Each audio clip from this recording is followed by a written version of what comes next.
Horror stories point में आप सभी का स्वागत है। तो दोस्तों, आप लोग कैसे हो? उम्मीद करते हैं कि आप लोग अच्छे ही होंगे। तो चलिए शुरू करते हैं आज की एक नई कहानी के साथ। हमारे गांव से लगभग आधा किलोमीटर दूरी पर एक बहुत बड़ा बगीचा है, जिसको हमारे गांव वाले बड़ी बारी नाम से पुकारते हैं। यह लगभग 12-15 एकड़ में फैला हुआ है। इस बगीचे में आम और महुआ के पेड़ों की अधिकता है। बहुत सारे पेड़ों के कट जाने या गिर जाने के कारण यह बड़ी बारी अपना पहले वाला अस्तित्व खो चुकी है। पर आज भी कमजोर दिल वाले व्यक्ति दोपहर या दिन डूबने के बाद इस बड़ी बारी की ओर जाने की बात तो दूर, इसका नाम उनके जहन में आते ही लोगों के रोंगटे खड़े हो जाते हैं। आखिर क्यों? उस बड़ी बारी में ऐसा क्या है जिसके कारण आज भी लोग डर जाते हैं? तो चलिए बढ़ते हैं कहानी की ओर। आज से 30 साल पहले यह बड़ी बारी बहुत ही भयानक हुआ करती थी। दोपहर के समय भी इस बड़ी बारी में अंधेरा और भूतों का खौफ छाया रहता था।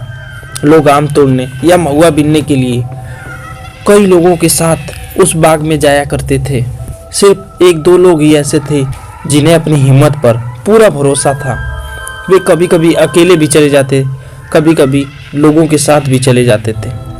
उनका तो यह कहना था कि रात के समय भूतों को कबड्डी खेलते हुए भी देखा जा सकता था। अगर कोई व्यक्ति भूला भटक कर इस बारी के आसपास भी पहुंच गया तो यह भूत उसे भी पकड़कर अपने साथ खेल खेलने के लिए मजबूर किया कर देते थे और नानुकुर करने पर जमकर धुलाई भी किया करते थे।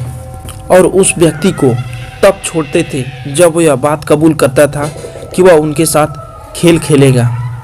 उस बगीचे में मेरे भी बहुत से पेड़ हुआ करते थे। एक बार हमारे दादाजी ने आम के मौसम में आमों की रखवाली का जिम्मा गांव के एक व्यक्ति को दे दिए थे।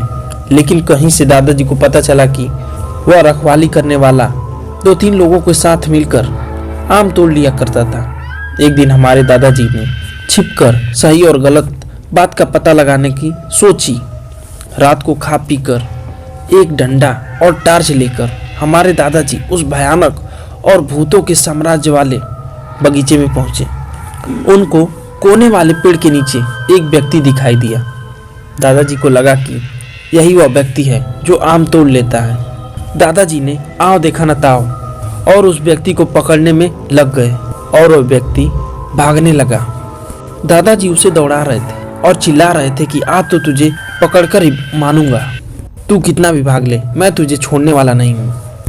भाग, जितना भागना है भाग ले, देखता हूँ तू भागकर कहाँ जाता है। दादाजी यही बात चिल्लाते रहे। अचानक वह आदमी एक भयंकर रूप में बदल गया। उसके अगल बगल में आग उठने लगी। अब तो हमारे दादाजी को लकवा सा मार गया और हमारे दादाजी की बुद्धि काम करना बंद कर दी। उनका शरीर कांपने लगा और उनके रोंगटे खड़े हो गए। वे एकदम से अवाक हो गए। अब उनकी हिम्मत जवाब देते जा रही थी और उनके पैर न आगे जा रहे थे न ही पीछे। लगभग 2-3 मिनट तक वे उसी तरह सीधे खड़े रहे। थोड़ी सी हिम्मत करके उन्होंने हनुमान चालीसा का पाठ पढ़ते हुए वे धीरे धीरे हटने लगे। जब वे घर पहुंचे तो उनके शरीर से आग निकल रही थी। वे बहुत ही सहमे हुए थे। वे 3-4 दिन बिस्तर पर पड़े रहे। तब जाकर उनको कुछ दिनों के बाद आराम मिला। उस साल हमारे दादाजी ने फिर अकेले उस बारी में जाने की हिम्मत नहीं की। उन्होंने उस बड़ी बारी की ओर न जाने की कसम खा ली है। अब वे बड़ी बारी का नाम सुनते ही थर-थर कांपने लगते हैं। लेकिन उनके पेड़ों पर से आम कौन तोड़ता था, यह राज अभी भी राज बनकर ही रह चुका है। तो दोस्तों, आप लोगों को यह कहानी कैसी लगी हमें कमेंट करके ज़रूर बताएं और ऐसी कहानियाँ सुनने के लिए हमारे चैनल को सब्सक्राइब कर लें और बेल आइकन भी दबा दें। धन्यवाद।